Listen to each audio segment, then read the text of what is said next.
صفحہ نمبر 155 سورۃ الہمزہ آیات 1 تا 5 بسم اللہ الرحمن الرحیم ویل لکل ہمزۃ لمزہ الذی جمع مالا وعددہ یحسب ان مالہ اخلدہ کلا لینبذن فی الحطمہ وما ادراک ما الحطمہ۔ با محاورہ ترجمہ، تباہی ہے ارتانہ زن اور عیب جو کے لیے جس نے مال جمع کیا اور اسے گن گن کر رکھا اور سمجھتا ہے کہ اس کا مال ہمیشہ اس کے پاس رہے گا، ہرگز نہیں، وہ ضرور خطامہ میں ڈالا جائے گا، اور تم کیا سمجھو کہ خطامہ کیا ہے؟ تشریح آیت نمبر 1، ہر اس شخص کے لیے تباہی ہے جو پیٹھ پیچھے دوسروں میں عیب نکالتا ہے یا منہ در منہ لوگوں کو طعنہ دیتا ہے۔ وہ شخص ہلاک ہو گیا جس نے دوسروں کی تحقیر و تذلیل کی، اپنی خبر نہیں لیتا، دوسروں کو حقیر سمجھ کر طعنے دیتا ہے اور ان کے واقعی اور غیر واقعی عیب چنتا رہا ہے۔ کسی کو دیکھ کر انگلیاں اٹھاتا ہے، ان آنکھوں سے اشارے کرتا ہے، کسی کے نسب پر طعن کرتا ہے، کسی کی ذات میں کیڑے نکالتا ہے، کسی کے منہ در منہ چوٹیں کرتا ہے، کسی کے پیچھے پیچھے اس کی برائیاں کرتا ہے، لوگوں کے برے نام رکھتا ہے اور ان کو عیب لگاتا ہے۔ آیت نمبر 2، جس نے مال اکٹھا کر رکھا ہے اور ہر دم اس کو شمار کرتا رہتا ہے، حساب کتاب میں مصروف رہتا ہے، دولت سے بے انتہا محبت کرتا ہے، اس کو اپنی کامیابی کا ذریعہ خیال۔ صفحہ نمبر 156، اپنے مال میں کے غرور میں لوگوں کو تحقیر و تذلیل کرتا ہے، اپنی دولت کو اللہ کی راہ میں خرچ نہیں کرتا، بخل کرتا ہے، جو لوگ دولت سے محروم ہیں ان کی عیب جوئی کرتا ہے۔ آیت نمبر 3، وہ خیال کرتا ہے کہ اس کی دولت ہمیشہ اس کے ساتھ رہے گی، اس کو آفات عارضی و سماوہ سے بچائے گی، ہر مقام پر اس کی امداد کرے گی، اسے کوئی مشکل پیش نہ آئے گی۔ دولت جمع کرنے اور اس کو گن گن کر رکھنے میں اس ایسا منہمک ہے کہ اسے اپنی دولت یاد نہیں رہی، اسے کبھی یہ خیال نہیں آتا کہ خالی ہاتھ اسے اس دنیا سے جانا ہے۔ آیت نمبر 4، اس کو خطامہ میں پھینک دیا جائے گا۔ خطمہ خطم سے ہے، خطم کے معنی توڑنے، کچل دینے اور ٹکڑے ٹکڑے کر ڈالنے کے ہیں۔ جہنم کا نام اس لیے خطامہ رکھا گیا ہے کہ جو چیز بھی اس میں پھینکی جائے گی وہ اپنی گہرائی اور آگ کی وجہ سے اس کو توڑ کر رکھ دے گی۔ آیت نمبر 5، اور تم کیا سمجھو کہ خطامہ کیا ہے؟ یہ اللہ کی جلائی ہوئی آگ ہے جس میں طعنہ زن، عیب جوئی کرنے والے اور زر پرستوں کو پھینک دیا جائے گا۔ اس وقت معلوم ہوگا جس دولت پر وہ دنیا میں فخر کرتا تھا، دوسروں کو تحقیر و تذلیل کرتا تھا، آج وہ دولت اس کے کسی کام نہ آئے گی بلکہ اس کی رسوائی کا سبب بنے گی۔ آیات 6 تا 9، نار اللہ الموقدہ التی تطلع علی الافئدہ انہا علیہم مؤصدہ فی عمد ممددہ۔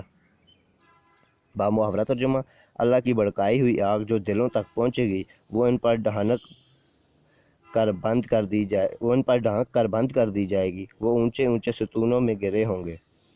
تشریح آیت نمبر 6 اور 7، یہ آگ بندوں کی نہیں، اللہ کی بھڑکائی ہوئی ہے، اس کی کیفیت کچھ نہ پوچھو۔ صفحہ نمبر 157، یہ بڑی سمجھدار ہے، دلوں کو جھانک لیتی ہے، جس دل میں ایمان ہو اس کو نہ جلائے، جس دل میں کفر ہو اس کو جلا ڈالے، اس کی سوزش بدن کو لگتے ہی فوراً دلوں تک نفوذ کر جائے گی، بلکہ یہ ایک طرح سے دل سے شروع ہو کر جسموں میں سرایت کرے گی اور قلوب و ارواح جسموں کی طرح جلیں گی، اس پر بھی مجرم مرنے نہ پائیں گے۔ دوزخی تمنا کرے گا کہ کاش موت آ کر اس عذاب کو ختم کر دے، لیکن یہ آرزو پوری نہ ہوگی۔ آیت نمبر 8، کفار کو دوزخ میں ڈال کر اس کو بند کر دیا جائے گا، کوئی دروازہ تو درکنار، کوئی جھری تک نہ کھلی ہوگی، نکلنے کا کوئی راستہ نہ ہوگا، وہ ہمیشہ اس میں پڑے جلتے رہیں گے اور نجات کی صورت نہ ہوگی۔ آیت نمبر 9، آگ کے شعلے لمبے لمبے ستونوں کی مانند بلند ہوں گے، یا یہ کہ دوزخیوں کو لمبے لمبے ستونوں سے باندھ کر جب جکڑ دیا جائے گا کہ جلتے وقت ذرا حرکت نہ کر سکیں، کیونکہ ادھر ادھر حرکت کرنے سے بھی عذاب میں کچھ برائے نام کمی ہو سکتی ہے۔ بعض کا خیال ہے کہ دوزخ کے منہ کو لمبے لمبے ستون ڈال کر اوپر سے پاٹ دیا جائے۔ سورۃ الفیل آیات 1 تا 5 بسم اللہ الرحمن الرحیم الم تر کیف فعل ربک باصحاب الفیل الم یجعل کیدہم فی تضلیل وارسل علیہم طیرا ابابیل ترمیہم بحجارۃ من سجیل فجعلہم کعصف مأکول۔ صفحہ نمبر 158، با محاورہ ترجمہ، کیا تم نے نہیں دیکھا کہ تمہارے رب نے ہاتھی والوں کے ساتھ کیا سلوک کیا؟ کیا اس نے ان کی تدبیر کو بیکار نہیں کر دیا اور ان پر پرندوں کے جھنڈ بھیج دیے جو ان پر کنکریاں پھینکتے تھے، پھر ان کا یہ حال کر دیا جیسے جانوروں کا کھایا ہوا بوسہ۔ تشریح آیت نمبر 1، کیا آپ صلی اللہ علیہ وآلہ وسلم نے نہیں دیکھا کہ آپ صلی اللہ علیہ وآلہ وسلم کے رب نے ہاتھی والوں کے ساتھ کیا سلوک کیا؟ وہ لوگ کس ارادے سے آئے تھے مگر ان کا کیا حشر کیا؟ وہ کس طرح تباہ ہوئے؟ تفسیری روایت میں آتا ہے کہ اصحاب فیل کے واقعہ کی پاس 50 یا 55 دن بعد حضور اکرم صلی اللہ علیہ وسلم کی ولادت باشہادت ہوئی۔ اس واقعہ کے بعد قریش کی عزت و احترام میں بہت اضافہ ہوا۔ آیت نمبر 2، کہ اللہ تعالیٰ نے ان کی تدبیر کو غلط نہیں کر دیا، ان کو ملیہ میٹ کر دیا۔ وہ لوگ چاہتے تھے کہ اللہ کا کعبہ اجاڑ کر اپنی مصنوعی کعبہ آباد کریں۔ وہ اپنی قوت کے گھمنڈ میں عربوں کو کچلنا چاہتے تھے۔ اللہ نے ان کے سب داؤ بیچ غلط کر اور تدبیریں بے اثر کر دیں۔ کعبہ کی تباہی کے فکر میں وہ خود ہی تباہ و برباد ہو گئے۔ آیت نمبر 3، اللہ تعالیٰ نے اصحاب فیل کے لشکر پر چھوٹے چھوٹے پرندوں کے گروہ در گروہ بھیجے۔ یہ کبوتر سے چھوٹے اور سبز اور زرد رنگ کے پرندے تھے۔ یہ لاتعداد تھے۔ ہر پرندے کی چونچ میں ایک کنکر تھا اور پنجوں میں 2 کنکریاں۔ یہ کنکر مٹر کے چھوٹے دانوں کے برابر سیاہی مائل سرخ تھے۔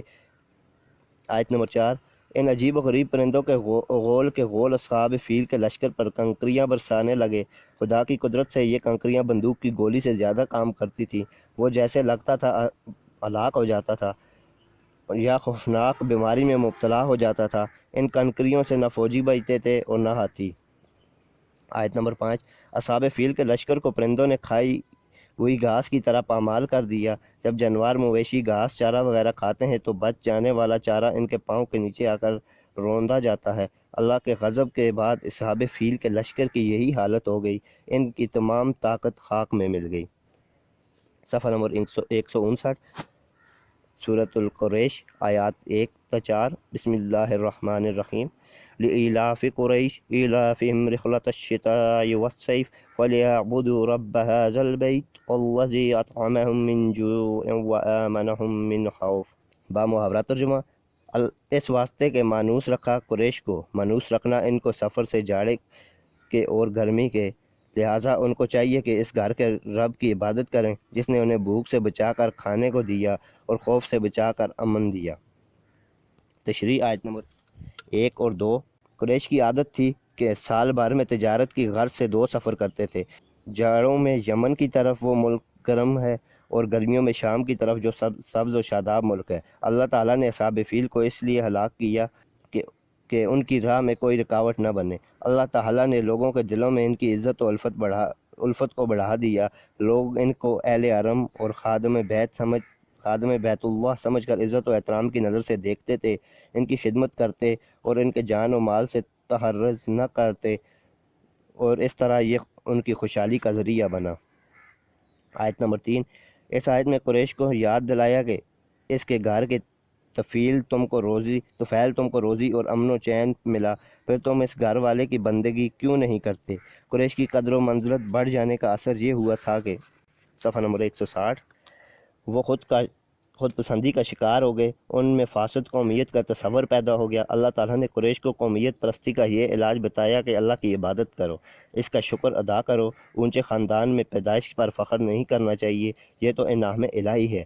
قابل فخر چیز اللہ کی عبودیت ہے، اسے اختیار کرو۔ آیت نمبر 4، مکہ آنے سے پہلے قریش منتشر تھے، بھوکے مر رہے تھے۔ اللہ تعالیٰ نے ان کو جمع فرمایا، ان کے لیے رزق کے دروازے کھول دیے۔ یہ حضرت ابراہیم علیہ السلام کی دعا کا اثر تھا کہ قریش کو خوشحالی نصیب ہوئی۔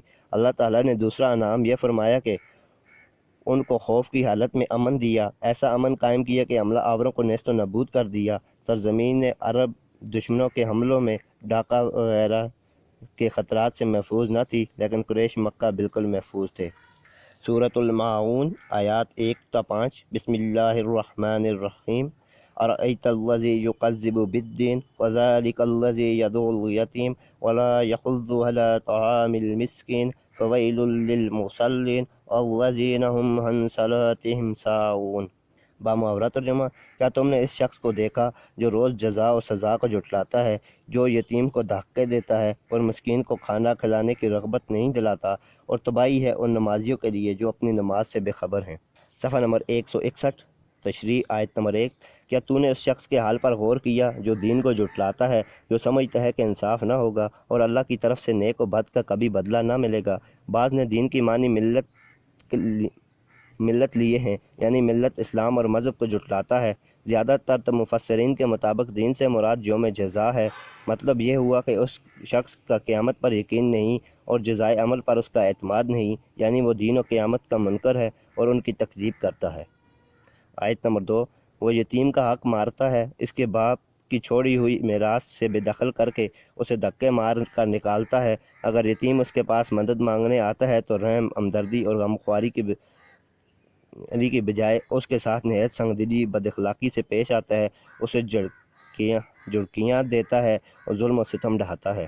آیت نمبر 3، وہ اتنا کنجوس ہے کہ نہ خود یتیم کی پرورش کرتا ہے اور نہ دوسروں کو ترغیب دیتا ہے کہ یہ مسکین ہے، اس کو کھانا ہی کھلا دو۔ یتیموں اور محتاجوں کو خبر لینا، ان کے حال پر رحم کھانا دنیا کے ہر مذہب کی تعلیم میں شامل ہے، مگر وہ ان ابتدائی اخلاق سے بھی عاری ہے۔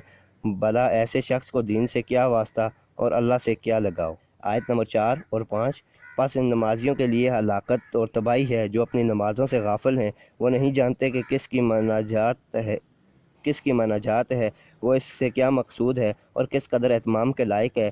یہ کیا نماز ہوئی کہ کبھی پڑھی اور کبھی نہ پڑھی، وقت بے وقت کھڑے ہو گئے، باتوں اور دنیا کے دھندوں میں جان بوجھ کر وقت تنگ کر دیا، پھر پڑھی بھی تو 4 ٹکرے لگا دی، کچھ خبر نہیں کس کے روبرو کھڑے ہیں، اللہ تعالیٰ کے دربار میں کس طرح حاضری دے رہے ہیں۔ کیا خدا صرف ہمارے اٹھنے بیٹھنے، جھک جانے اور سیدھے ہونے کو کہتا ہے، ہمارے دلوں پر نظر نہیں رکھتا؟ ان میں کہاں تک اخلاص اور خشوع کا رنگ ہے۔ آیات 6 تا 7، الذین ہم یراؤون ویمنعون الماعون، صفحہ نمبر 162، با محاورہ ترجمہ، وہ جو دکھلاوا کرتے ہیں اور عام ضرورت کی چیزیں بھی مانگی نہیں دیتے۔ تشریح آیت نمبر 6، ایک نماز کیا ان کے دوسرے اعمال بھی ریاکاری اور نمود و نمائش سے خالی نہیں، گویا ان کو مقصد خالق سے قطع نظر کر کے صرف مخلوق کو خوش کرنا ہے۔ وہ کچھ کرتے ہیں دوسروں کو دکھلانے کے لیے کرتے ہیں، کوئی نیک کام بھی وہ خالص نیت سے نہیں کرتے۔ ان کا مقصد یہ ہوتا ہے کہ لوگ انہیں نیکوکار سمجھے، ان کے کار خیر کا ڈھونڈرا پیٹیں۔ آیت نمبر 7، وہ زکوٰۃ، صدقات وغیرہ تو کیا ادا کرتے، معمولی استعمال کی چیزیں بھی مثلاً ڈولی، رسی، بانڈی، کلاڑی وغیرہ بھی کسی کو مانگے نہیں دیتے، جس کو دینے کا دنیا میں عام رواج ہے۔ بخل و فسوق کا جب یہ حال ہو تو ریاکاری کی نماز سے کیا فائدہ ہوگا؟ اگر ایک آدمی اپنے آپ کو مسلمان نمازی کہتا اور کہلاتا ہے مگر اللہ کے ساتھ اخلاص و مخلوق سے ہمدردی نہیں رکھتا، اس کی نماز حقیقت سے دور ہے۔ صفحہ نمبر 162 یہ جاری ہے۔ سورۃ الکوثر، آیات 1 تا 3، بسم اللہ الرحمن الرحیم، انا اعطیناک الکوثر فصل لربک وانحر ان شانئک هو الابتر، با محاورہ ترجمہ، بے شک ہم نے آپ صلی اللہ علیہ وآلہ وسلم کو کوثر عطا کی، پس اپنے رب کے لیے نماز پڑھیں اور قربانی دیں، بے شک آپ صلی اللہ علیہ وآلہ وسلم کا دشمن ہی نامراد ہے۔ صفحہ نمبر 163، تشریح آیت نمبر 1، اللہ تعالیٰ فرماتا ہے کہ ہم نے آپ کو کوثر عطا کی۔ کوثر کے معنی خیر کثیر کے ہیں، یعنی بہت زیادہ بھلائی اور بہتری۔ یہاں کوثر سے مراد حوض کوثر ہے جو اللہ تعالیٰ نے حضور اکرم صلی اللہ علیہ وسلم کو قیامت کے دن عطا فرمائیں گے، جس کے پانی سے آپ صلی اللہ علیہ وسلم اپنی امت کو محشر میں سیراب فرمائیں گے۔ آپ کی امت کا جو مومن اس حوض پر پہنچ جائے گا اس کو یہ پانی پینا نصیب ہوگا، جس کی وجہ سے اسے ہمیشہ کے لیے راحت اور سرور حاصل ہو جائے گا۔ آیت نمبر 2، اتنے بڑے انعام و احسان کا شکر بھی بہت بڑا ہونا چاہیے، اس لیے اللہ تعالیٰ نے 2 چیزیں بیان فرمائیں، ایک نماز پڑھو، دوم قربانی دو۔ نماز اللہ کی رضا کا سب سے اہم ذریعہ ہے اور عبادت میں اہم عبادت ہے۔ یہ اللہ تعالیٰ کی بارگاہ میں حاضری ہی قربانی کرنا مالی عبادت ہے، یہ تقریب الہی کا ذریعہ ہے۔ قربانی انسان کے عقیدہ توحید کی علامت ہے۔ اللہ تعالیٰ کے پاس قربانی کا گوشت نہیں پہنچتا بلکہ تمہارا تقوی پہنچتا ہے۔ آیت نمبر 3، کیا حضور صلی اللہ علیہ وآلہ وسلم کی شان میں کہتے تھے کہ اس شخص کو کوئی بیٹا نہیں، بس زندگی تک اس کا نام ہے۔ ایسے شخص کو ان کے محاورات میں ابتر کہتے تھے۔ ابتر دراصل دم کٹے جانور کو کہتے ہیں جس کے پیچھے کوئی نام لیوا نہ رہے، گویا اس کی دم کٹ گئی۔ قرآن نے فرمایا کہ جس شخص کو اللہ خیر و کثیر عطا فرمائے اور ابد الا اباد تک نام روشن رکھے، اسے ابتر کہنا پرلے درجے کی حماقت ہے۔ حقیقت میں ابتر وہ ہے جو ایسی مقدس و مقبول ہستی سے بغض و عناد اور عداوت رکھے، ایسے کہنے والا خود ابتر ہے۔ آج 1350 برس کے بعد بھی حضور صلی اللہ علیہ وآلہ وسلم کی روحانی اولاد سے دنیا بھری پڑی ہے۔ آپ صلی اللہ علیہ وآلہ وسلم کا دین چمک رہا ہے اور قیامت تک قائم رہے گا۔ صفحہ نمبر 164، سورۃ الکافرون، آیات 1 تا 6۔ بسم اللہ الرحمن الرحیم۔ قل یا ایہا الکافرون لا اعبد ما تعبدون ولا انتم عابدون ما اعبد ولا انا عابد ما عبدتم ولا انتم عابدون ما اعبد لکم دینکم ولی دین۔ شان نزول: جب رؤسائے قریش نے کہا، اے محمد صلی اللہ علیہ وآلہ وسلم، آؤ ہم تمہیں صلح کر لیں، ایک سال آپ صلی اللہ علیہ وسلم ہمارے معبود کی پرستش کیا کریں، دوسرے سال ہم آپ صلی اللہ علیہ وسلم کے معبودوں کو پوجیں، اس طرح دونوں فریقوں کو ایک کے دین سے کچھ نہ کچھ حصہ مل جائے گا۔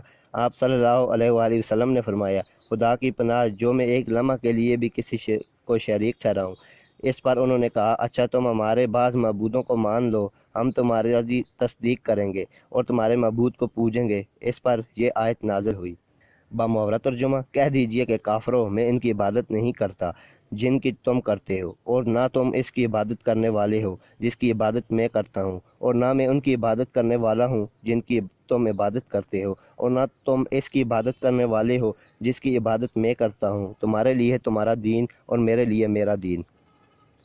تشریح: آیت نمبر 1 اور 2۔ اے پیغمبر صلی اللہ علیہ وآلہ وسلم، واضح طور پر اعلان فرما دیں کہ اے کفر کرنے والو، خوب اچھی طرح سن لو، میں ان کی عبادت نہیں کرتا جن کی تم کرتے ہو، یعنی تم بتوں کی پوجا کرتے ہو۔ صفحہ نمبر 165۔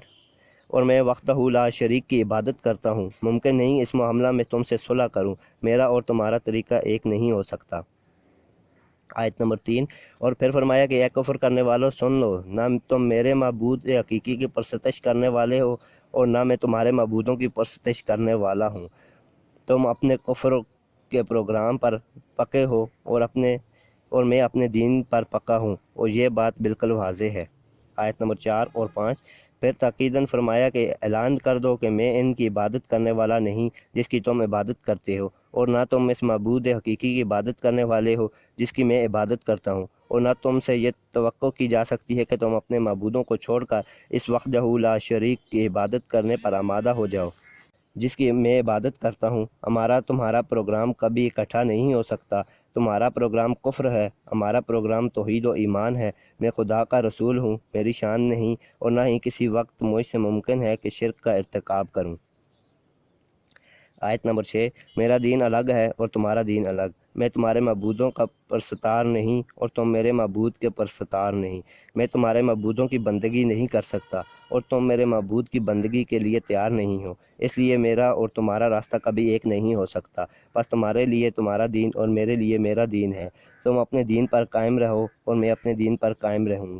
سورۃ النصر، آیات 1 تا 3۔ بسم اللہ الرحمن الرحیم۔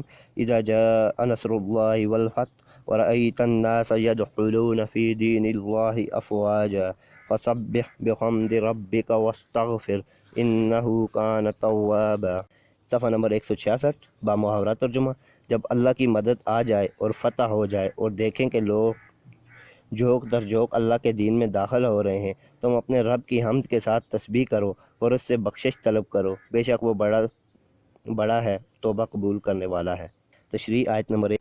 اور جب اللہ کی مدد اور فتح آ گئی، یہاں فتح سے مراد کسی ایک محرکہ میں فتح نہیں بلکہ وہ فیصلہ کن فتح ہے جس کے بعد ملک میں کوئی طاقت اسلام سے ٹکر لینے کے قابل نہ رہے، اور یہ امر واضح ہو جائے کہ اب عرب میں اسی دین کو غالب ہو کر رہنا ہے۔ بعض مفسرین نے اس سے مراد فتح مکہ لی ہے۔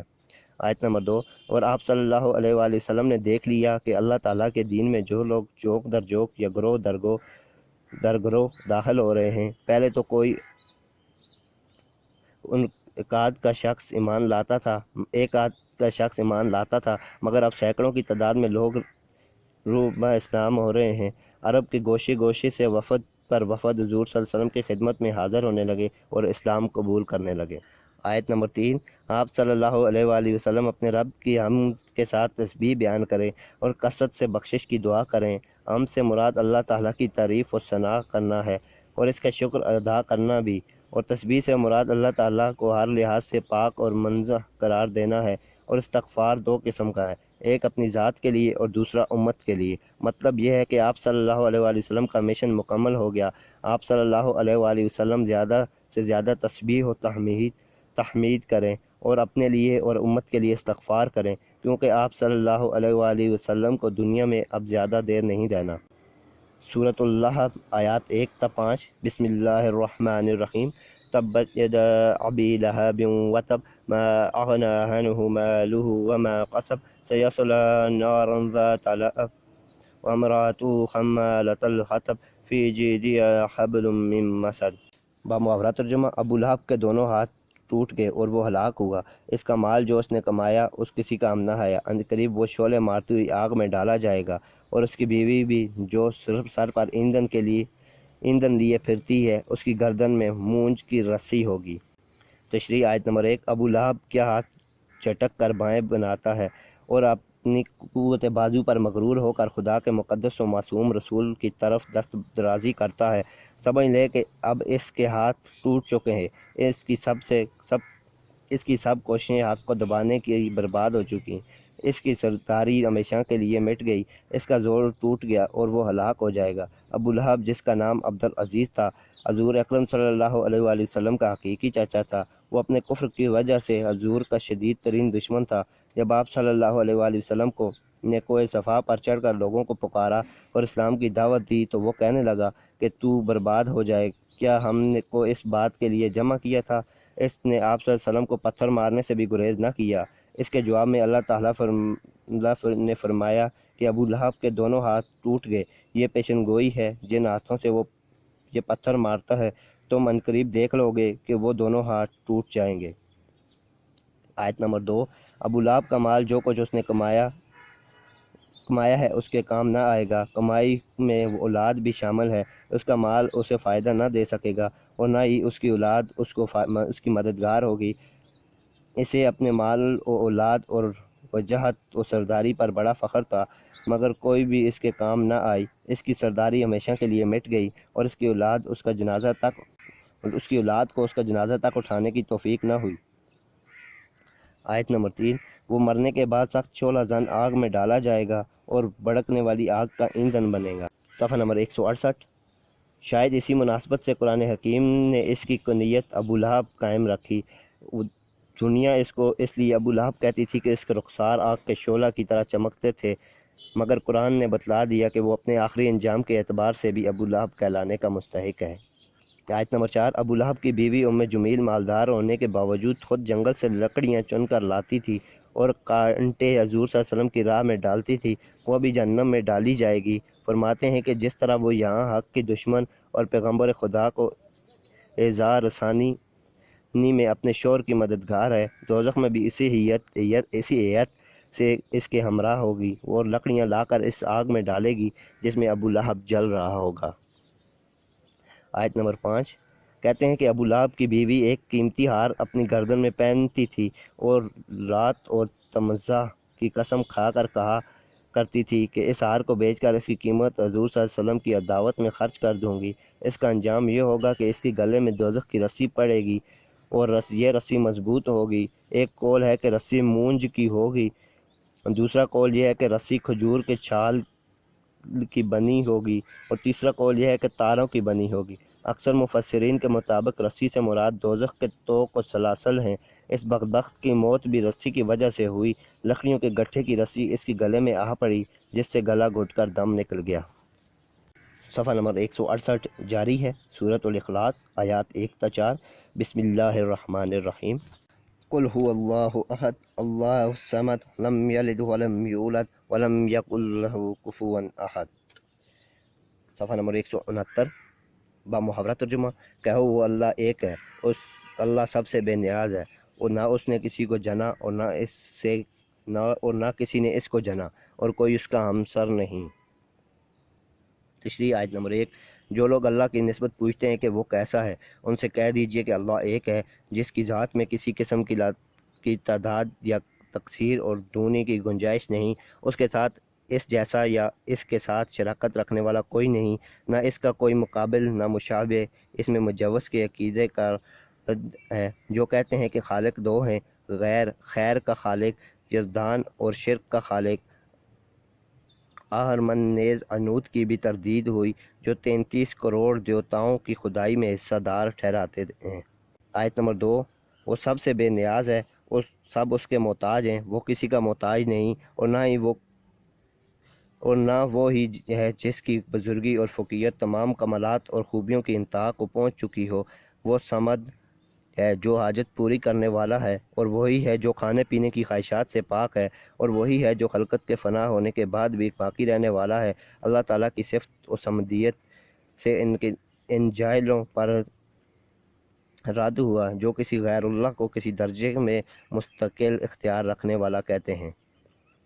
آیت نمبر 3، نہ کوئی اس کی اولاد ہے نہ وہ کسی کی اولاد ہے۔ اس میں ان لوگوں کا رد ہوا جو حضرت عیسیٰ علیہ السلام اور حضرت عزیز علیہ السلام کو خدا کا بیٹا اور فرشتوں کو خدا کی بیٹیاں کہتے ہیں۔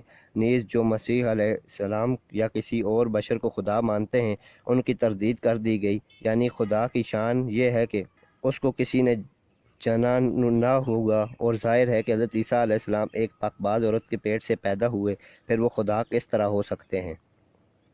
آیت نمبر 4، نہ کوئی اس کا مثل ہے اور نہ کوئی اس سے مشابہت رکھتا ہے، وہ ہر لحاظ سے اپنی ذات اور صفات اور افعال میں یگانہ ہے۔ جب اس کا جوڑ کوئی نہیں تو جوڑیاں بیٹا کہاں سے ہوا؟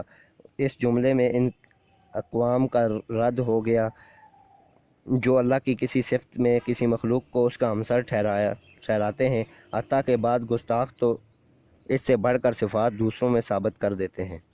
صفحہ نمبر 170، سورۃ الفلق، آیات 1 تا 5۔ بسم اللہ الرحمن الرحیم۔ قل اعوذ برب الفلق من شر ما خلق ومن شر غاسق اذا وقب ومن شر النفاثات في العقد ومن شر حاسد اذا حسد۔ بامحفرہ ترجمہ، میں صبح کے رب کی پناہ میں آیا ہر اس چیز کے شر سے جو اس نے پیدا فرمائی، اور رات کی تاریکی کے شر سے جب وہ چھا جائے، اور گروہوں پر پھونکنے والیوں کے شر سے، اور حسد کے شر سے جب وہ حسد کرے۔ تشریح۔ آیت نمبر 1، آپ صلی اللہ علیہ وآلہ وسلم کہہ دیجئے کہ میں صبح کے مالک کی پناہ لیتا ہوں جو رات کی ظلمت ختم کر کے صبح کی روشنی نمودار کرتا ہے۔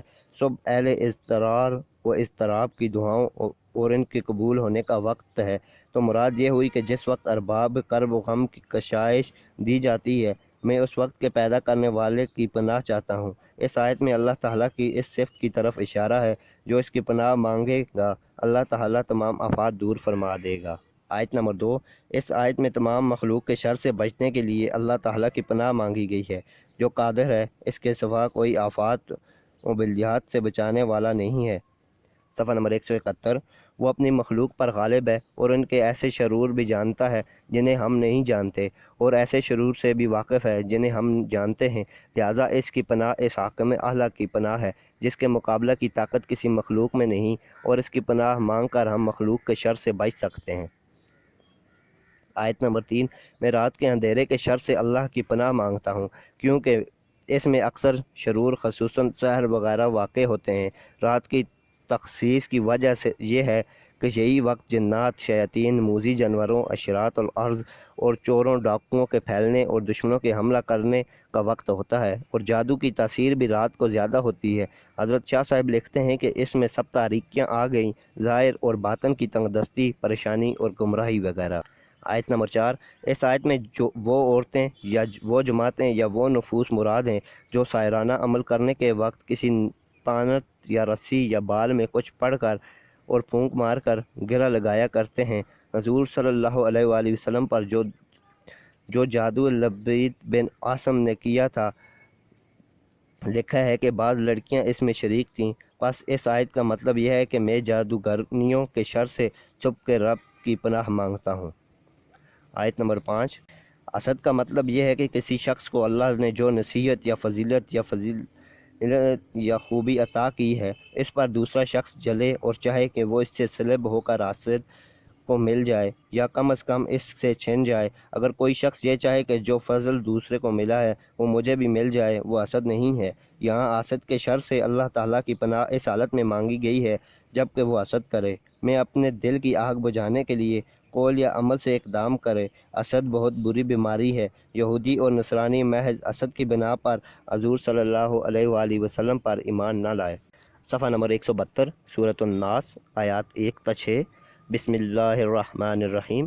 قل اعوذ برب الناس ملک الناس الہ الناس من شر الوسواس الخناس الذی یوسوس فی صدور الناس من الجنۃ والناس۔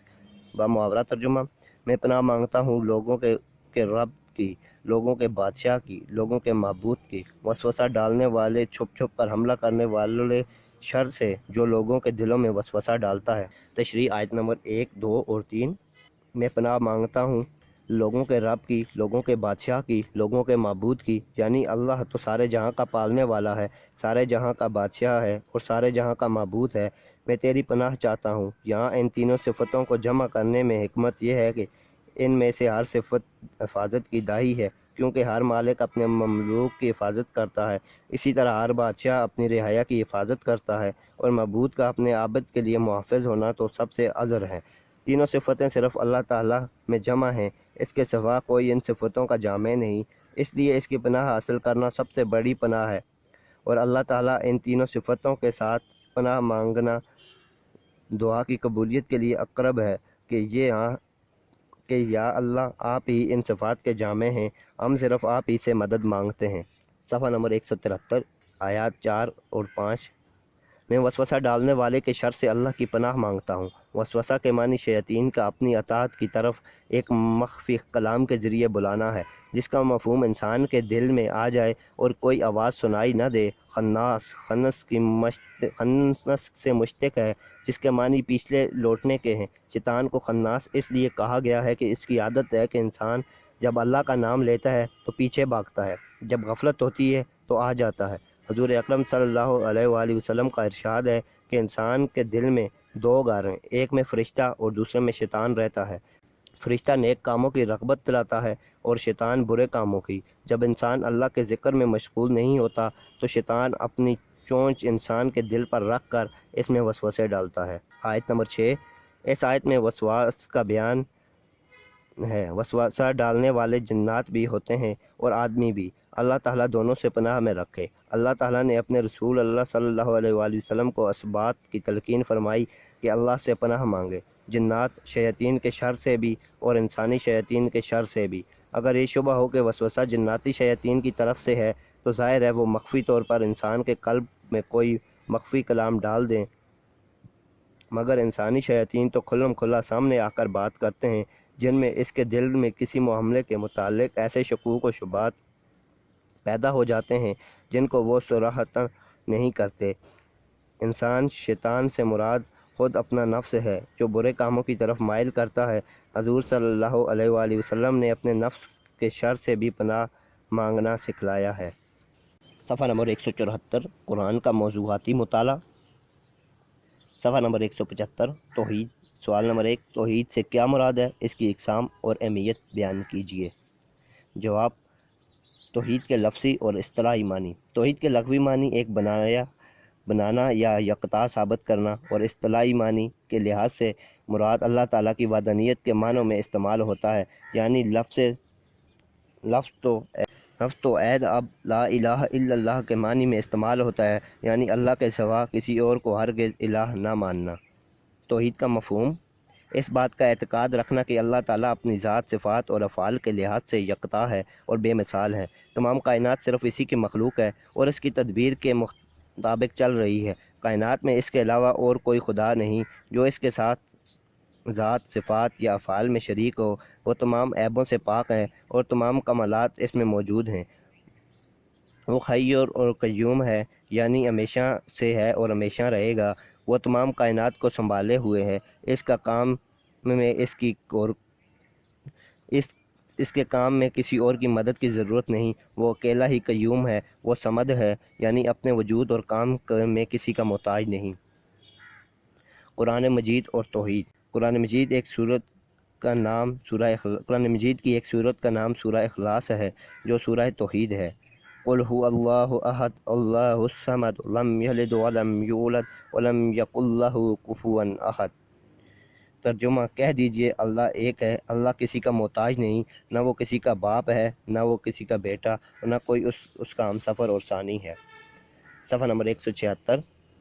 پہلی آیت میں یہ اعلان کیا گیا ہے کہ اللہ اپنی ذات، صفات اور افعال میں ایک ہے۔ وہ فرقے جو خدا کے ساتھ کسی اور کو ذات میں یا صفات میں یا افعال میں شریک ٹھہراتے ہیں، ان کی تردید ہو گئی، جیسا کہ مجوسی، ہندو اور نصرانی ایک سے زیادہ خداؤں کے قائل ہیں۔ دوسری آیت میں اس امر کا اعلان ہوا ہے کہ اللہ اپنے وجود یا صفات یا افعال میں کسی کا محتاج نہیں۔ کائنات کا ہر معبود باطل اس صفت سے خالی ہے۔ اللہ کے سوا کوئی ذات ایسی نہیں جو کسی کی محتاج نہ ہو۔ یوں صمد کہہ کر تمام معبودان باطل کا خاتمہ کر دیا۔ تیسری آیت میں اس بات کا اعلان ہے کہ اللہ نہ کسی کا باپ ہے اور نہ کسی کا بیٹا۔ اس اعلان میں یہودی اور نصارہ کو جو اس قسم کے رشتے اللہ کے لیے قائم کیے ہوئے ہیں سخت تردید ہو گئی ہے، ان کے عقیدے کا بطلان ثابت ہو گیا۔ آخری آیت میں اس بات کا اعلان ہے کہ اللہ ہر لحاظ سے بے مثل اور بے نظیر ہے، دنیا میں کوئی بھی کسی لحاظ سے اس کی ہمسری کا دعویٰ نہیں کر سکتا۔ توحید اور شرک۔ توحید کے مقابل اور اس لفظ کی ضد لفظ شرک ہے۔ یہ لفظ قرآن پاک میں استعمال ہوا ہے اور توحید ہی کے سمجھانے کے لیے استعمال ہوا ہے، اس لیے توحید شرک کا نہ ہونا اور شرک توحید کا نہ ہونا۔ شرک کے لغوی معنی حصہ دار بنا لینا یا مان دینا اور ساتھ سے عمل کر لینا ہے۔ اس طرح اصطلاحاً شرک کا مطلب ہے اللہ کے ساتھ کسی اور کو بھی الہ مان لینا۔ توحید اور شرک ایک دوسرے کی ضد ہیں، اگر ہرگز ایک جگہ جمع نہیں ہو سکتے۔ شرک توحید کی نفی ہے۔ شرک تمام برائیوں اور گمراہیوں کا اصل ہے، اسے قرآن کریم میں سب سے بڑا ظلم اور ناقابل معافی جرم قرار دیا گیا ہے۔ ان الشرک لظلم عظیم۔ ترجمہ، یقیناً شرک بہت بڑا ظلم ہے۔ صفحہ نمبر 177۔ توحید کی اقسام۔ توحید فی الذات۔ اس سے مراد ہے کہ اللہ تعالیٰ اپنی ذات میں اکیلا، بے مثل اور بے مثال ہے، وہ رشتہ داروں سے بے نیاز اور پاک ہے۔ اس کی وضاحت سورہ اخلاص میں موجود ہے۔ ترجمہ، کہہ دیجئے اللہ ایک ہے، اللہ کسی کا محتاج نہیں، نہ وہ کسی کا باپ ہے اور نہ بیٹا، نہ کوئی اس کا ہمسر اور ثانی ہے۔ توحید فی الصفات۔ توحید فی الصفات سے مراد یہ ہے کہ اللہ تعالیٰ اپنی صفات میں بھی بے مثل اور بے نظیر ہے۔ اللہ تعالیٰ اپنی تمام صفات ذاتی، ازلی، ابدی اور اعلیٰ ہیں۔ اس صفت کا بندوں میں اثر ہو سکتا ہے، مگر وہ اللہ تعالیٰ کے برابر نہیں ہو سکتے۔ مثلاً حضور اکرم صلی اللہ علیہ وآلہ وسلم رحیم ہیں، لیکن اللہ تعالیٰ رحیم ہے۔ فلا تضربوا للہ الامثال۔ پس تم اللہ تعالیٰ کے لیے مثالیں بیان کرو۔ توحید فی العبادت۔ اس سے مراد یہ ہے کہ اللہ اکیلا ہے، معبود حقیقی ہے، مورتی، بت، صاحب مزار، ایوانات، جمادات عبادت کے لائق نہیں۔ ارشاد ربانی ہے، وَقَضَىٰ رَبُّكَ أَلَّا تَعْبُدُوا إِلَّا إِيَّاهُ۔ بنی اسرائیل، اللہ تعالیٰ اور تمہارے رب نے اس بات کا فیصلہ کر دیا کہ تم اس کے سوا کسی کی عبادت نہ کرو۔ توحید فی الافعال۔ اس سے مراد یہ کہ کائنات کا مالک و خالق اکیلا اللہ ہے، وہ اپنی کائنات میں جس طرح چاہتا ہے تصرف کرتا ہے۔ ارشاد ربانی، وَيَفْعَلُ اللَّهُ مَا يَشَاءُ۔ اور نظام کائنات کو چلانے میں کوئی اس کا معاون یا مددگار نہیں۔ صفحہ نمبر 178۔ عقیدہ توحید کی اہمیت۔ توحید دین اسلام کا بنیادی اصول ہے، اس کا سارا نظام ہی توحید کے گرد گھومتا ہے۔ توحید ہی تمام انبیاء کا دعوت کا نقطہ آغاز تھا۔ اسلامی زندگی اول و آخر توحید کے ساتھ وابستہ ہے۔ قرآن مجید میں توحید کا مضمون بار بار اور کئی طریقوں سے بیان ہوا ہے، جس میں اس کی اہمیت کا اندازہ ہوتا ہے۔ نمبر 1، لا الہ الا اللہ۔ اللہ کے سوا کوئی بھی الہ نہیں، یہ عبارت قرآن میں 12 جگہ آئی ہے۔ نمبر 2، لا الہ الا ہوا۔ اس سے سوا کوئی بھی الہ نہیں، یہ عبارت قرآن مجید میں 30 جگہ آئی ہے۔ نمبر 3، خود اللہ تعالیٰ کی طرف سے متکلم صیغہ میں لا الہ الا آنا، میرے سوا کوئی الہ نہیں، یہ عبارت قرآن مجید میں 3 جگہ آتی ہے۔ نمبر 4، الہکم الہ واحد، تم سب کا الہ ایک ہے، یہ عبارت قرآن مجید میں 6 جگہ آئی ہے۔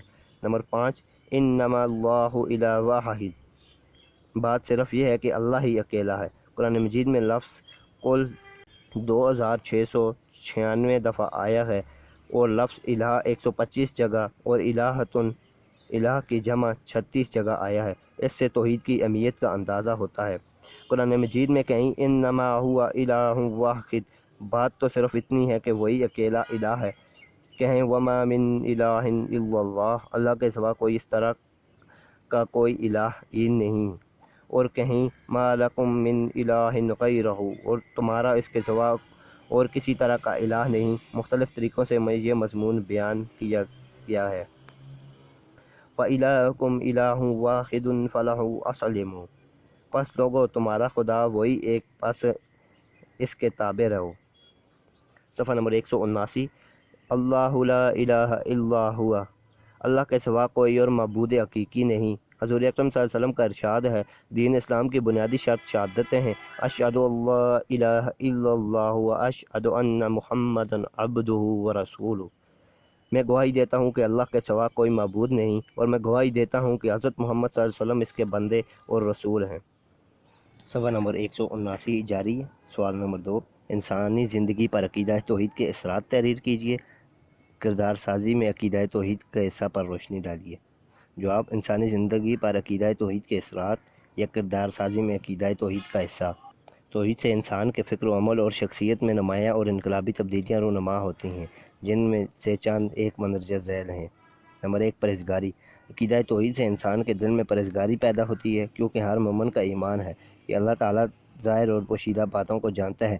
اگر بندہ پوشیدگی میں کوئی جرم کر لے تو ممکن ہے لوگوں کی نگاہوں سے چھپ جائے، مگر اپنے اللہ کی نظر سے نہیں چھپ سکتا، کیونکہ وہ تو دلوں کے ارادوں کو بھی جانتا ہے۔ یہ ایمان انسان میں یہ جذبہ پیدا کرتا ہے کہ وہ خلوت و جلوت میں کہیں بھی گناہ کا ارتکاب نہ کرے اور ہمیشہ نیک اعمال بجا لائے، کیونکہ وہ معاشرہ اس وقت صحیح معنوں میں انسانی معاشرہ بن سکتا ہے جب لوگوں کے اعمال درست ہوں۔ تو توحید پر ایمان عمل صالح کی بنیاد فراہم کرتا ہے، کیونکہ انسان کے تمام اعمال اس کے دل کے تابع ہوتے ہیں۔ اگر دل میں ایمان کی روشنی موجود ہو تو عمل صالح ہوگا۔ نمبر 2، عزت نفس۔ عقیدہ توحید انسان کو عزت نفس عطا کرتا ہے۔ انسان جب یہ یقین کر لیتا ہے، صفحہ نمبر 180، کہ اس کا خالق و مالک اللہ ہے، وہی طاقت کا سرچشمہ ہے اور وہی قادر مطلق ہے، تو اس عقیدہ کی روشنی میں انسان صرف اللہ کے سامنے جھکتا ہے اور اسی سے ڈرتا ہے۔ اب اس کی پیشانی انسانوں یا پتھر کی بے جان مورتیوں کے سامنے جھکنے کی ذلت سے محفوظ ہو جاتی ہے، اس میں خودداری پیدا ہو جاتی ہے۔ نمبر 3، اطمینان قلب اور پر امید۔ عقیدہ توحید سے انسان کا دل مطمئن اور پر امید ہوتا ہے، وہ مایوس اور نا امید نہیں ہوتا، وہ ہر وقت خدا کی رحمت پر آس لگائے رہتا ہے، کیونکہ وہ جانتا ہے کہ اللہ تعالیٰ اس کی شرک سے بھی زیادہ قریب ہے، وہ بڑا رحیم و کریم ہے، وہ تمام خزانوں کا مالک ہے اور اس کا فضل و کرم بے حد و بے حساب ہے۔ انسان جس قدر دل کی اللہ تعالیٰ کی طرف متوجہ کرتا ہے، اس کے دل کو اتنا ہی اطمینان نصیب ہوتا ہے۔ جو لوگ ایمان لا کر اپنے آپ کو ہر طرح کے ظلم و شرک سے بچائے رکھتے ہیں، ان کے لیے امن و سلامتی اور اطمینان کی زندگی ہوتی ہے۔ نمبر 4، مساوات کا درس۔ عقیدہ توحید نسل انسانی کے درمیان مساوات اور برابری کا درس دیتا ہے، وہ انسان کی ذات پات اور دیگر معاشرتی اونچ نیچ کے بندھن سے آزاد کر دیتا ہے۔ وہ لوگ جو عقیدہ توحید کے ماننے والے ہوتے ہیں، وہ مساوات اور برابری پر یقین رکھتے ہیں، معاشرے کے کسی بھی فرد کو کم تر خیال نہیں کرتے۔ نمبر 5، انکسار۔ عقیدہ توحید سے تواضع و انکساری پیدا ہوتی ہے، کیونکہ توحید کا پرستار جانتا ہے کہ وہ اللہ کے سامنے بے بس ہے، اس کے پاس جو کچھ ہے سب اسی کا دیا ہوا ہے، جو خدا کے دینے پر قادر ہے وہ چھین لینے پر بھی قادر ہے، لہٰذا بندہ کے لیے تکبر اور غرور کی کوئی گنجائش نہیں، اس تواضع اور انکساری ہی زیب دیتا ہے۔ نمبر 6، صبر و قناعت۔ عقیدہ توحید سے انسان میں صبر و قناعت، بلند ہمتی اور توکل کی صفات پیدا ہوتی ہیں۔ صفحہ نمبر 181، وہ مشکلات سے نہیں گھبراتا، کیونکہ اس کی کوشش کا مقصد اللہ تعالیٰ کو خوش کرنا ہوتا ہے، اس لیے وہ مشکل سے مشکل کام اور بڑی سے بڑی تکلیف سے بھی پریشان نہیں ہوتا۔ نمبر 7، وسعت نظر۔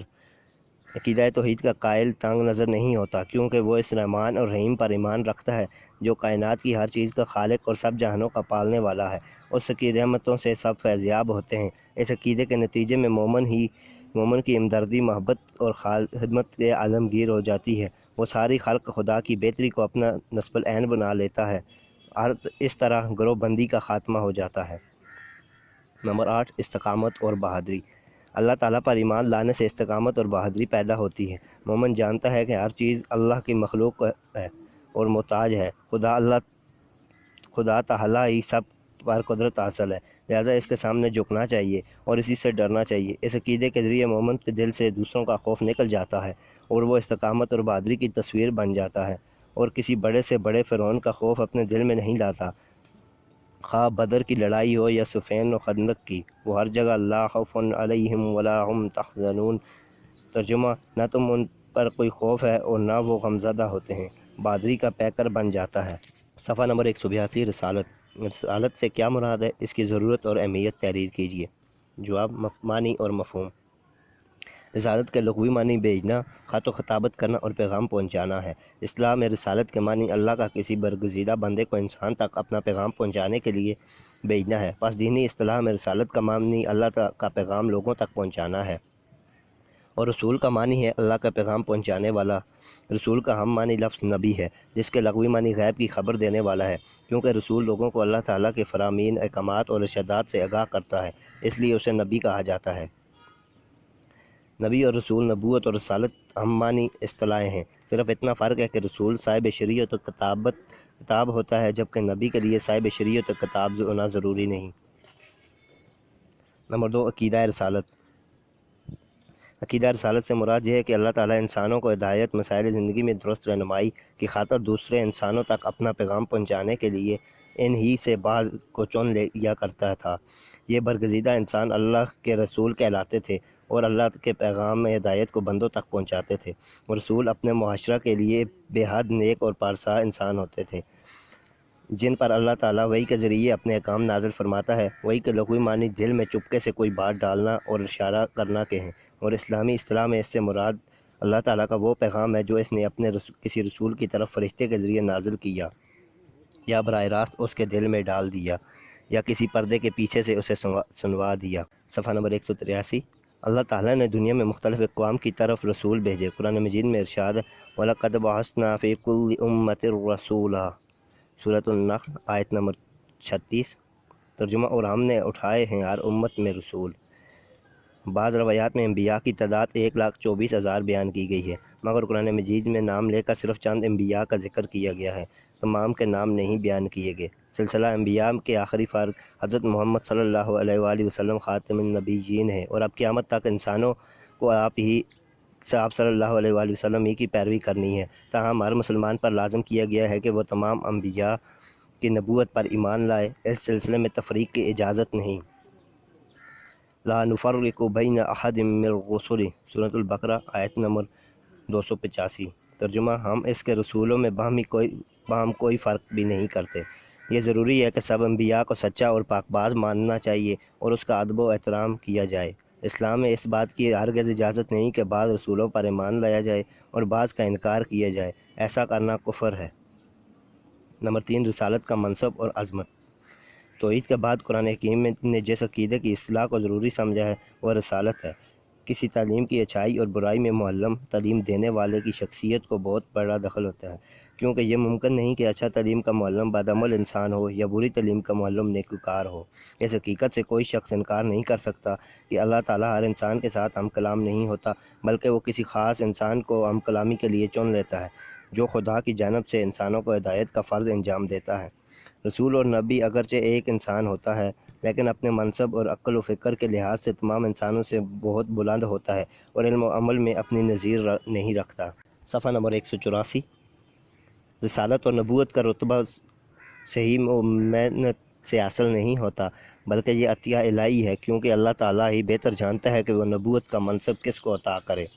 قرآن کا کہنا ہے کہ جب ہدایت انسانی کے لیے اللہ تعالیٰ کسی شخص کو مخصوص فرما دیتا ہے اور رسالت و نبوت سے اسے سرفراز فرما دیتا ہے، تو یہ تسلیم کر لینا چاہیے کہ انسان نے جب سے اس کائنات میں قدم رکھا ہے اسی وقت سے رشد و ہدایت کا یہ سلسلہ جاری ہے، اور کوئی گروہ یا جماعت ایسی نہیں جس میں خدا کا کوئی پیغمبر ان کی اصلاح و ہدایت کے لیے نہ بھیجا گیا ہو اور کوئی ہادی یا رہنما ان کے لیے نہ آیا ہو۔ اس بات پر ایمان رکھنا بھی ضروری ہے کہ جب خدا ایک ہے اور اس کی تعلیم بھی ایک، تو بلا شبہ تمام پیغمبران خدا کی بنیادی تعلیم بھی ایک ہی رہی ہے۔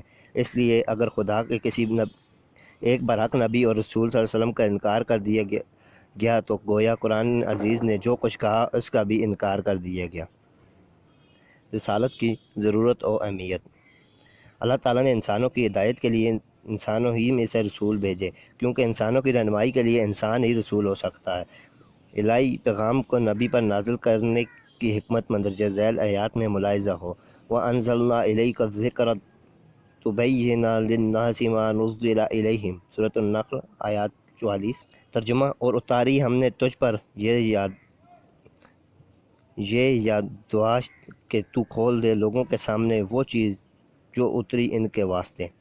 حضور صلی اللہ علیہ وآلہ وسلم خود اپنی زندگی میں قرآنی اصولوں پر مبنی ایک عملی مظاہرہ کرنا تھا۔ صرف یہ نہیں کہ آ کر پیغام سنا دیتے تھے، بلکہ اس پیغام کے مطابق انسانی زندگی کی اصلاح بھی آپ صلی اللہ علیہ وسلم کی ذمہ داری تھی۔ پیغام الہی فرشتوں کے ذریعے سے بھی بھیجا جا سکتا تھا، مگر محض پیغام بھیجنے سے وہ مقصد پورا نہیں ہو سکتا تھا۔ اس عظیم مقصد کی تکمیل و تعمیل کے لیے لازمی تھا کہ اس پیغام کو بنی نوع انسانوں کے لیے ایک ہی فرد لے کر آئے، جو کہ انسان کا عمل ہونے کے باوجود بہرحال انسان اور بشر ہو۔ اس کو مشکلات اور مجبوریوں کا اسی طرح سامنا کرنا پڑتا ہو جس طرح اس کی امت کے معمولی فرد کو، اور جو ساری دنیا کے سامنے ایک ایسی سوسائٹی کو بطور مثال رکھ دے۔ صفحہ نمبر 185، جس کا اجتماعی نظام اس پیغام الہی کے منشا کی شرح ہو۔ رسول اور نبی صلی اللہ علیہ وسلم کا کام انسانوں کی اصلاح ہے، اور وہ اس لیے کہ انسان جسے عقل، ارادہ، سوچنے اور سمجھنے کی قوت عطا کی گئی ہے، اپنے اعمال میں آزاد اور خود مختار ہے، اور اسی سبب سے وہ اشرف المخلوقات کا مقام رکھتا ہے۔ لیکن اگر انسان اپنے ارادے کی آزادی سے کام لے کر جو چاہے کرنے لگے تو معاشرے میں فساد اور بگاڑ پیدا ہونا لازمی ہے۔ ارادے کی اصلاح کے لیے دل میں اصلاح ضروری ہے۔ یہی وہ کام ہے جو نبی اور رسول انجام دیتا ہے۔ بظاہر نظر آتا ہے کہ اس قسم کے کچھ کام ایسے لوگوں سے انجام پاتے ہیں جو رسالت اور نبوت کے منصب پر فائز نہیں ہوتے۔ وہ قوم اور ملک کے سامنے اصلاح کی دعوت پیش کرتے ہیں، صحیح و محنت اور متواتر جدوجہد سے ان سے سیاسی، تعلیمی، اقتصادی اور معاشرتی انقلاب پیدا کرتے ہیں، اور انہیں پستی سے نکال کر اوج ترقی تک پہنچا دیتے ہیں۔ ان کوتاہ نظر لوگ ایسے لوگوں اور پیغمبروں کو کوئی امتیاز نہیں کرتے، اور یہ نہیں سمجھ سکتے کہ ایک نبی اور مسلح میں کیا فرق ہے۔ مسلح اور نبی میں فرق۔ صلح یا ریفارمر اور ایک واحد یا حکیم ظاہری اور مادی زندگی کی اصلاح تو شاید کر سکتا ہے، لیکن ان میں سے کوئی بھی ایسا نہیں ہوتا جو دلوں کی اصلاح کر کے ان میں نیکی اور بدی کی تمیز پیدا کر سکے۔ نبی اور رسول صلی اللہ علیہ وآلہ وسلم یہ سب کام انجام دیتے ہیں۔ جہاں بڑے بڑے فلسفیوں اور حکیموں کی عقل حیران اور مجبور رہ جاتی ہے، وہاں ایک رسول اور نبی وحی الہی کے رہنمائی میں انسانوں کی روحانی اور قلبی مشکلات کا عقدہ کشائی کرتا ہے۔ وہ کسی محلم اخلاق بادشاہ، حکیم اور مسلح کی طرف صرف بازاروں، مجمعوں اور آبادیوں کا امن اطمینان نہیں چاہتا، بلکہ وہ لوگوں کے دلوں کے اندر کا اطمینان چاہتا ہے، برے اخلاق کی بیع کنی کرتا ہے اور انسانوں کے اندر اچھے اخلاق کی تخم ریزی کرتا ہے۔ لقد ارسلنا بالبینات وانزلنا معهم الکتاب والمیزان لیقوم الناس بالقسط، صفحہ نمبر 186۔ ترجمہ: ہم نے رسولوں کو کھلی ہدایت دے کر بھیجا اور ان کے ساتھ کتاب اتاری اور عدل کا ترازو، تاکہ لوگ عدل و انصاف پر قائم رہیں اور امن و اطمینان کی زندگی بسر کریں۔ وہ صرف اچھی اور میٹھی میٹھی باتیں لوگوں کو نہیں سناتے، بلکہ خود بہتر سے بہتر عمل کے لیے دوسروں کو بھی اس کا عامل بناتے ہیں۔ وہ اپنے دل سے جوڑ کر باتیں نہیں کرتے، بلکہ خدا سے سن کر کہتے ہیں۔ وہ صرف کہتے ہی نہیں بلکہ جو کہتے ہیں وہ کرتے بھی ہیں۔ نبوت اور رسالت کے علم کا منبع، ماخذ یا سرچشمہ تعلیم ربانی اور وحی و اعلام ہوتا ہے۔ تعلیم انسانی ہی نہیں، اللہ نے آپ صلی اللہ علیہ وسلم کے متعلق فرمایا: وَمَا يَنطِقُ عَنِ الْهَوَىٰ إِنْ هُوَ إِلَّا وَحْيٌ يُوحَىٰ۔ ترجمہ: نبی خواہش نفس سے کلام نہیں کرتا، بلکہ وہ وحی ہوتی ہے جو اسے کی جاتی ہے۔ نبی اور رسول صلی اللہ علیہ وسلم کا فرض اولین ہدایت اور رہنمائی ہے، چنانچہ نبی کے لیے قرآن عزیز نے عادی کا لفظ استعمال کیا ہے۔ وَلِكُلِّ قَوْمٍ عَادٌ، اور ترجمہ: ہر قوم کے لیے ایک راہ دکھانے والا آیا۔ انبیاء اور رسول صلی اللہ علیہ وآلہ وسلم جو مقصد لے کر دنیا میں آتے ہیں، خواہ وہ کس قدر مشکلات پیش آئیں، کتنی ہی رکاوٹیں ہوں، کتنی ہی تکلیفوں اور زحمتوں کا سامنا ہو، بالآخر وہ اپنے مقصد میں کامیاب ہوتے ہیں۔ پیغمبروں کی سیرت اور ان کی دعوت کی تاریخ خود اس پر گواہ ہے۔